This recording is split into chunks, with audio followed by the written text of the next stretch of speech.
Hi, my name is Krista Hansen. I am a heritage presenter here at Fort Langley National Historic Site. When the gold rush happened, one of the workers here, who was of Scottish descent, Samuel Robertson, decided he would like to try and make his fortune in the gold rush, despite having a contract to work for the Hudson's Bay Company as a boat builder. He and a good friend made their way to the gold fields, and they tried day in and day out to search for gold with absolutely no luck, as I'm sure many gold panners experienced. Well, it turns out that he and his friend Pete had a good idea, and they actually started one of the first coffee shops in the area, and so he was able to make his fortune that way.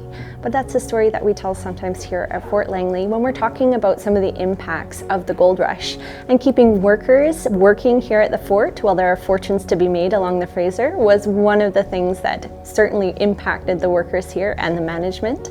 But there were lots of other impacts as well too, with nearly 30,000 people coming to the area. It was a huge influx of people where there had really only prior to that been an Indigenous population and a couple of single men hired by the Hudson's Bay Company to work out of this area here at Fort Langley. So we saw all kinds of changes happening. All of these influxes meant that there were people that were getting along and not getting along. Many of the gold panners that came unfortunately had run-ins with local Indigenous people, and they all were required to pick up a gold panning license, either here at Fort Langley or from a huge warship at the mouth of the Fraser River. And try your fortune just like Samuel Robertson and Pete to see if you could strike it rich.